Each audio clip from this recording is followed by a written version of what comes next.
Hola a todos, ahorita vamos a ver entonces el uso del bucle for. Vamos a, pues a recordar lo que es lo último que estamos viendo, pero también vamos a ver el siguiente nivel del for, que es el for anidado, que sirve para utilizar matrices. Nosotros ya hemos utilizado listas, que es un conjunto de datos, pero es un conjunto de datos unidimensional. Ahora vamos a usar conjuntos de datos bidimensionales. Para eso lo primero es entender cómo funciona un for, que es la manera más fácil de entenderlo, un for anidado. Entonces lo vamos a hacer esta vez en Processing, no en Arduino, porque en Processing vamos a ver visualmente el uso que tiene, una matriz visual.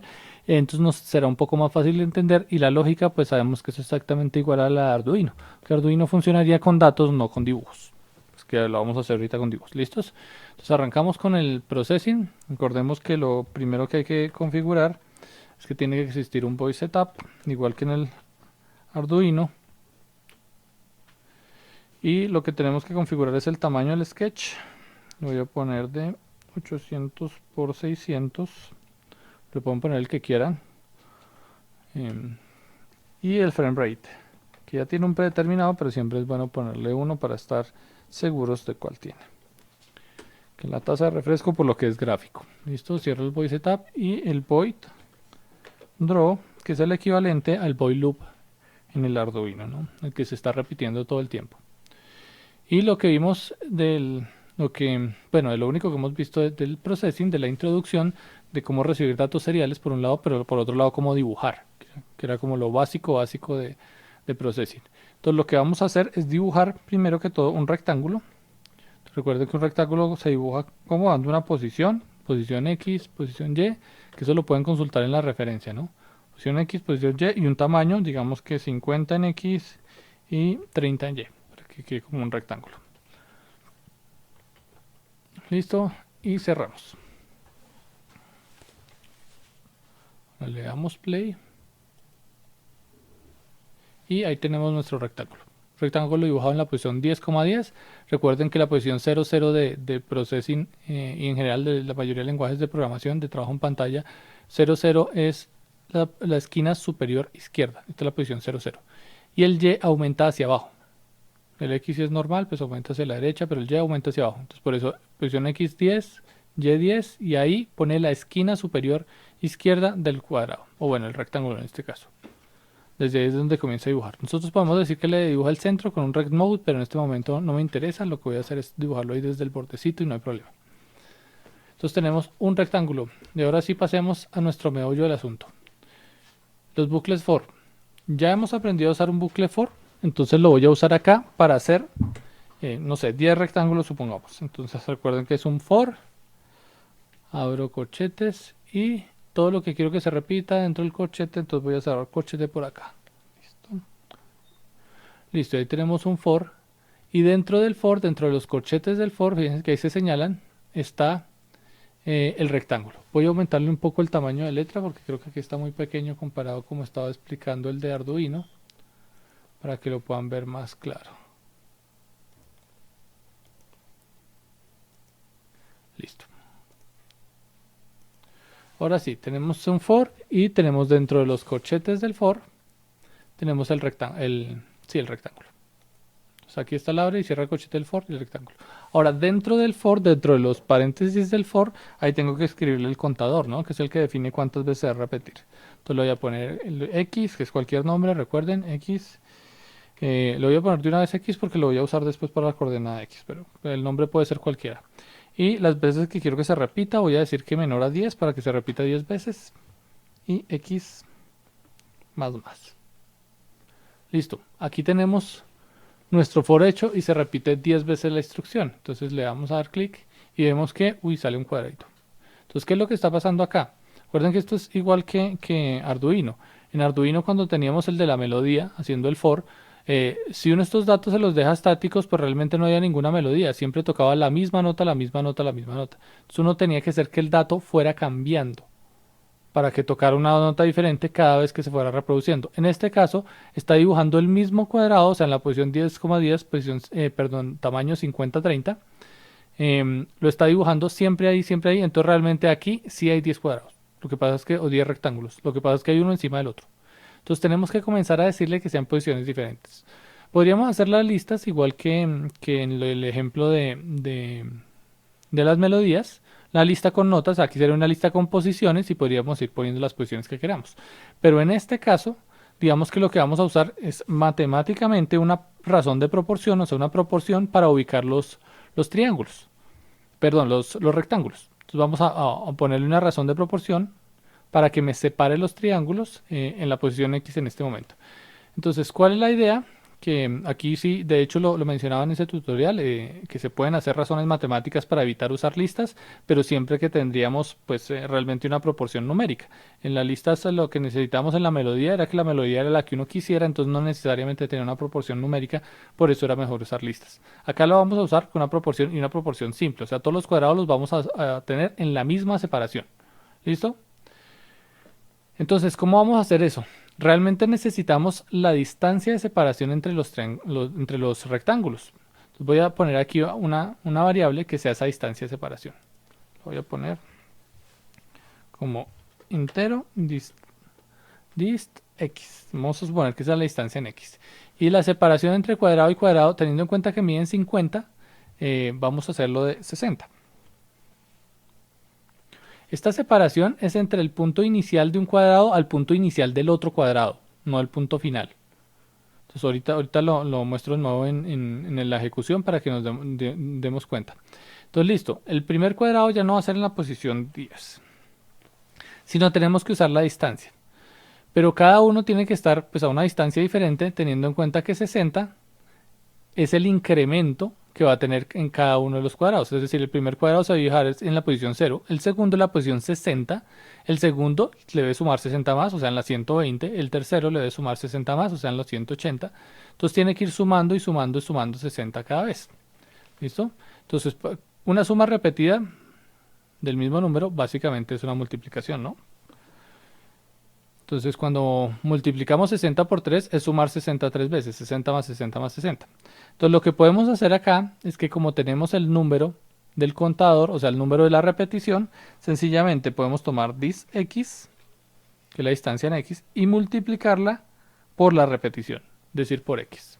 Entonces, fíjense que 60 por x, que es 0, la primera vez, es 0. Entonces, me dibuja en la posición 0. La segunda repetición será x igual a 1. Entonces 60 por 1 será 60. Me lo dijo en la posición 60. La tercera vez será 3. Entonces 60 por 3, 180. Entonces, etcétera, etcétera, etcétera. ¿Listo? Entonces ejecutémoslo y miremoslo acá. Entonces aquí tenemos nuestra repetición de 10 cuadrados. Y ahora este numerito, que es la posición x, que es la que estamos variando, lo hicimos la variación por una proporción matemática. Usamos una proporción fija, que es 60, la estamos tomando como una proporción fija, 60, entonces la proporción es 1 a 1, pero toda la separación son 60, y sencillamente usamos la multiplicación por el contador para saber en qué posición está. Entonces, si es el quinto cuadrado, el noveno cuadrado, el décimo cuadrado que dibuja, rectángulo, perdón, que dibuja, y pues lo multiplicado por la distancia nos da la distancia de 3. Entonces, lo que les decía es que la distancia 60 es la distancia entre este punto, que es donde comienza a dibujar el rectángulo, que es el punto superior izquierdo, hasta el punto superior izquierdo del siguiente rectángulo. O sea, realmente no es la separación que hay acá entre el final de un rectángulo y el comienzo del otro. No es esa separación, es la separación que hay entre el punto inicial y el punto inicial. ¿Qué es lo que se le da acá? Lo que se le da en la posición X no es el punto inicial y punto final, es simplemente el punto inicial de la esquina superior izquierda de ese rectángulo. Entonces toca comparar las distancias con esos puntos iniciales. ¿Listo? Entonces, ¿cómo hago para, si quiero los 10 rectángulos distribuidos en todo el espacio? Que aquí es donde comienza como la matemática pues simple, pero pues es el primer inicio de la matemática. Primero para calcular la posición de cada rectángulo en base a una distancia, que es lo que acabamos de hacer, y ahora para calcular esa distancia. Aquí yo le puse una distancia fija, que es 60, pero si yo quiero que se distribuyan a lo largo de todo, entonces, ¿qué es lo que tengo que hacer? Entonces tendría yo que calcular cuál es la distancia. Y recuerden que pues sencillo, es una labor de división. Si tomo todo este tamaño y lo divido entre el número de cuadrados que tengo, pues ahí me da la distancia que debería tener cada cuadrado. Y si quiero el tamaño, para que me ubiquen todos como del mismo tamaño. En este caso no quiero que me deje una separación, entonces el tamaño no lo voy a usar del mismo que la distancia. Es decir, como la distancia es 60, si yo aquí le pusiera también de tamaño x, aquí dis x, El tamaño sería igual que la distancia, entonces me pega un cuadrado con otro. Fíjense, me lo pega, me lo pega, me lo pega. Está ahí, solo se ve la linecita. Yo quiero que se note un poquito la separación, entonces no le voy a dejar distancia en X, lo voy a dejar a 50. Después miramos, pues todos esos números son propensos a cambiar por lo que ustedes quieran. De hecho, se pueden solapar uno con el otro, no hay problema. ¿Listo? Entonces, tenemos que hacer un cálculo. Entonces, ahora aquí viene el tip. Tenemos que dividir el tamaño total, que es 800, dividirlo entre 60, entre 60 no, sino entre 10 cuadrados que yo quiero dibujar, que son el número de cuadrados que yo quiero dibujar. Se me perdió el sketch, perdón. ¿Listo? Entonces, ¿dónde debo poner esa división? Por regla general, digamos, la inicialización puede estar acá, no hay problema. Pero después, si quiero calcular algo, no es bueno calcularlo acá, sino es bueno calcularlo después de obtener pues todos los datos que uno necesita, es decir, después de configurar. Entonces, como el tamaño de la pantalla se configura acá, siempre es bueno, si voy a usar el tamaño de la pantalla, después de que inicialice la pantalla, ahí sí hacer el cálculo. Entonces aquí le puedo poner que dist x es igual a el tamaño de la pantalla, que para processing tiene una variable de sistema, que esta variable que estoy escribiendo de height se volvió rojos porque no es una variable de sistema. Esa variable guarda el tamaño de la pantalla que uno le haya configurado. Entonces en este momento height es la altura, la altura que es 600. ¿Listo? Y la otra palabra del sistema sería width, que fíjense que se vuelve rojo, y width es una variable que usa para almacenar el ancho de la pantalla, que es 800. ¿Listo? Son dos variables que yo puedo usar, pero también podría escribir 800, 600. Lo que pasa es que si cambio el tamaño de la pantalla, me tocaría buscar dónde yo puse el tamaño de la pantalla y también cambiarlo, actualizarlo ahí. Entonces es más fácil si usamos las variables del sistema. Así, si actualizo aquí el tamaño 800 a 1000, esta variable se actualiza automáticamente. Entonces, width, que es el ancho de la pantalla, dividido entre el número de cuadrados que yo quiero que me quepan. 10. ¿Listo? Y vamos a darle y vamos a ver lo que sucede. ¿Listo? Vale, entonces aquí tenemos nuestros 10 cuadraditos. Entonces miremos a ver 3, 6, 9 y 10. ¿Listo? Tenemos nuestros 10 cuadraditos. Entonces recuerden que la distancia es entre este punto y este punto. O sea, el punto inicial de un cuadrado con el punto inicial del otro. Entonces, ¿por qué me quedó este espacio acá? Porque es entre este punto y ese espacio ahí es el punto inicial del siguiente cuadrado. O sea, si hubieran 11, ahí se dibujaría el siguiente cuadrado.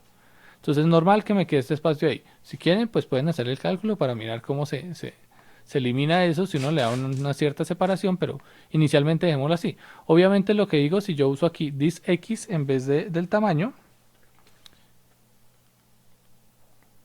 pues ahí sí me lo da en toda la línea, porque ya no hay separación. Entonces ahí se ve que cabe perfecto, perfecto. ¿Vale? No está ubicado acá bien arribita, pues porque le estamos dando 10 en Y. Entonces igual lo vamos a dar otra vez en un número fijo, no en esto, para que miremos la separación. Nos cuenta más fácil lo que ocurre. Listo. Entonces hasta acá ya hemos hecho un cálculo, o bueno, dos cálculos realmente. Uno para saber qué separación deben tener los cuadrados en la pantalla, y otro de la distancia la usamos para calcular la posición de cada cuadrado en la pantalla.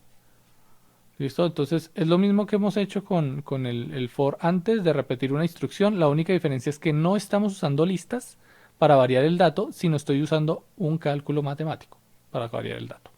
¿Listo? Esa es la única diferencia. Pero el resto es el mismo for, un for y una instrucción que se repite varias veces. ¿Vale? Entonces, ahora, ¿qué es lo que les menciono del for anidado? Yo quiero hacer toda esta pantalla llena de píxeles. Voy a suponer que mi rectángulo es un píxel. Entonces voy a hacer esta pantalla llena de píxeles. Entonces tengo que comenzar a repetir también píxeles hacia abajo. Entonces, ¿cuál sería la idea? En este caso, fíjense que la repetición literalmente ya se ve que es de dos dimensiones, porque una vez se repite en este eje, que es lo que estamos haciendo, se repite en la horizontal, en el eje X, pero también necesito que se repita en la vertical, que es el eje Y. Y necesito los dos, no puedo que solo se repita en el eje Y o me quedaría una línea hacia abajo, pero no me quedarían líneas hacia los lados, ¿no? Entonces, ¿cuál es la idea? Yo ya tengo una línea hecha y lo que tengo que hacer es que se repita toda esa línea, se tiene que repetir varias veces. Toda esa línea. ¿Y qué es lo que dibuja esa línea? No solo un rectángulo, sino toda la línea.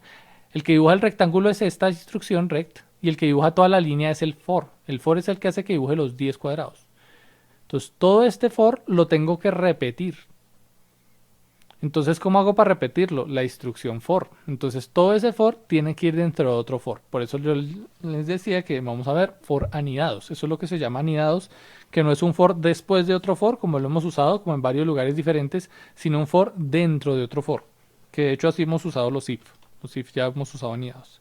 Entonces un for, acá abro el corchete y lo cierro después del cierre del otro for. Le voy a dar control T para que me lo organice y se vea la indentación. Vea, ahí se ve cómo lo identa. Y este for estaría dentro de este otro for. ¿Listo? Entonces tenemos un for que dibuja líneas horizontales y ahora tenemos un for que repite líneas horizontales. Entonces acá le tengo que escribir de nuevo el contador. Y aquí viene una de las cosas. Nosotros siempre hemos usado como la misma variable, int x, o les he dicho que se puede usar la misma variable porque hay for en diferentes lugares. En este caso no. ¿Por qué? Porque el for no está en diferente lugar. El siguiente for está dentro de este mismo for. Entonces si yo aquí le pongo x, supongamos int x igual a 0, como siempre que hemos puesto como x a varios for, este x recuerden que existe siempre dentro del for, o sea dentro de estos corchetes. Entonces en este momento existe y cuando yo le vuelvo y le escribo int x igual 0, esa variable ya existe. Y va a tener problemas porque está redeclarada. Incluso a veces en algunos programas permiten la doble declaración, o bueno, no la doble declaración, sino no se necesita la declaración esa explícita en algunos lenguajes de programación, pero puede haber confusión porque yo no sé qué variable es la que estoy aumentando, si estoy aumentando esta, que es la que voy a usar para dibujar en vertical, o si estoy aumentando esta, que es la que estoy dibujando en horizontal. Entonces, en este caso, que son los for anidados, uno tiene que usar nombres diferentes para cada variable. Entonces, como este lo voy a usar para el eje vertical, pues lo voy a poner Y. Me queda pues bastante descriptivo. Uno para la posición en X y este para Y. ¿Listo? Entonces, Y es igual a 0, Y es menor. Pongámosle en este 8 como para poner un número diferente. Vamos que 8 cuadrados a lo alto y Y más. ¿Y qué tenemos que hacer para que nos dibuje los cuadrados en Y? Tenemos que usar aquí la variable Y, de alguna manera. Y. ¿Listo? Pero si lo usamos Y, simplemente va cambiando la posición Y entre 0 y 8. La idea no es que la cambie entre 0 y 8 porque nos dibujaría los cuadrados muy pegaditos, en una posición 0, en la otra en 1, 2, 3, sino que nos lo dibuje con cierta distancia de separación. O sea, nos toca hacer exactamente lo mismo que hicimos con la distancia en X. Crear una variable que sea distancia en Y. De hecho, aquí le puedo quitar este valor porque nosotros ya le pusimos el valor abajo. O sea, acá está el valor de dice X. Entonces lo voy a quitar de una vez. Y voy a hacer la misma operación para Y, para que de una vez calculemos la distancia. ¿Listo? Entonces en este caso divididos el alto, el height. Ópale. ¿Y aquí qué pasó? EIGHT. Ah, sí, ahí está. No se me volvía rojo, no se ve por qué. Bueno, dividido entre 8 cuadrados, que fue lo que dijimos que íbamos a tener ahí. Listo. La distancia es el alto dividido entre 8, que son los 8 que quiero que me dibuje el valor. Y aquí voy a hacer pues exactamente lo mismo que hice con el X. La distancia en Y la voy a multiplicar por el número del cuadrado que me esté dibujando, comenzando en 0. El primer cuadrado es el cuadrado 0, entonces me dibuja la posición 0 en Y. El segundo en la posición 1, entonces me lo dibujan 1 por la distancia. Sea la que sea, pues ponemos ahí, él lo va a poner esa distancia. Y esa distancia, como siempre, es la misma, porque se calculó solo una vez en el voice setup, pues la va a usar para multiplicarse y pues en ese sentido va a ser esa razón de proporción que les digo, que es la 1 a 1 manteniendo la distancia. Y aquí tenemos la ejecución del programa. Entonces tenemos 8 por 10. ¿Listo? Entonces, aquí podemos ver más fácil, porque es literalmente visual, lo que es una matriz. ¿Y por qué necesitamos dos for para elaborar una matriz? Una matriz es un conjunto de datos que tiene una serie de datos en una dimensión, que digamos acá, si fuera gráfico, fuera la dimensión X. Tiene un conjunto de datos que en este momento son unos cuadrados, unos rectángulos, tiene unos rectángulos en X, y tiene un conjunto de datos para cada uno de esos rectángulos, tiene un conjunto de datos en Y. Entonces, este rectángulo que es el primero que me aparece en X, no está solito, sino tiene otros rectángulos que lo acompañan en la misma posición en X, o sea, en la misma columna, pero en diferente fila. ¿Listo? Entonces, por eso es que lo llamamos una matriz y una matriz bidimensional, tiene X y Y. Entonces, pues es la típica tabla de Excel, básicamente. Entonces, cuando tenemos una sola columna en Excel, eso es una matriz unidimensional o una lista, que nosotros hemos hablado como listas, un conjunto de datos y ya. Pero cuando lo tenemos en una tabla como tal, es una matriz bidimensional. Entonces no es solo una lista, sino es un conjunto de listas, porque cada columna representaría una lista, digamos en ese caso. Entonces es una agrupación de agrupaciones. Y realmente acá, pues tanto en Arduino como en Processing, dependiendo del procesamiento del computador o del microcontrolador que uno tenga, las listas pueden tener las dimensiones que uno quiera. Entonces realmente aquí le podría poner otro for y comenzar a dibujar en 3 dimensiones y hacer un cubo, porque Processing tiene la posibilidad de poner una librería de 3 dimensiones y pues usar 3 dimensiones. E incluso podría 4, 5, 6, 7 dimensiones, solo que dibujarlas ya se vuelve complicado porque nosotros estamos acostumbrados a la representación de 3. No sabemos cómo representar 4 dimensiones, salvo que sea temporal como el video. Entonces podríamos ponerle video. Pero realmente esto puede tener n dimensiones como uno quiera. Una matriz de datos que ya se vuelve más abstracto en la cabeza porque la representación visual se vuelve muy complicada. Pero básicamente son agrupaciones de agrupaciones de agrupaciones de agrupaciones de agrupaciones. ¿Listo? Entonces, hasta ahí tenemos. ¿Y cuál sería nuestra idea de nuestro reto ejercicio? Que la idea es que pues todos hagan esto, pero que comencemos a usar algo de lo que nosotros vamos viendo o lo que hemos visto a lo largo del curso. Entonces, la idea es que este código que tenemos acá lo editen, lo modifiquen para hacer lo siguiente. Tienen que hacer que el contador que hicimos en Arduino, que cuenta luces, el contador que le está pasando ya processing el dato, si lo que hicimos la vez pasada para que volviera la pantalla negra o blanco del processing, en este caso ya no necesito que vuelva la pantalla blanca o negra del processing. Lo que necesito es que ese dato me controle el número, este numerito de acá, bien sea en X, en Y o los dos. Vamos a este numerito de acá, el 10. Me controle ese número, de tal manera que si yo cuento, supongamos, 5 luces, me manda al Processing 5 luces y Processing me dibuja 5 rectángulos a lo ancho, solo 5. Pues distribuidos en toda la pantalla, ¿no? 5 rectángulos. Si le mando la cuenta 8, Processing me dibujaría 8 rectángulos en la pantalla. Si le mando la cuenta 10, me dibuja 10, etcétera, etcétera. O sea, que yo con lo que cuente, Processing me genere una matriz de estos rectángulos con el número que yo conté en Arduino. Eso sería lo pendiente. Bueno, lo pendiente no, el trabajo que tendrían que hacer. Y pues yo después obviamente lo haría y le explicaría cómo se hace el código en el caso de que algunos no lo logren. Pero esto es para ir viendo los for, ir reforzando la idea de los for y no olvidarnos de lo que ya hemos aprendido pues del Arduino y de cómo mandarle al Arduino el dato a Processing por serial. ¿Listos? Entonces sería todo por hoy.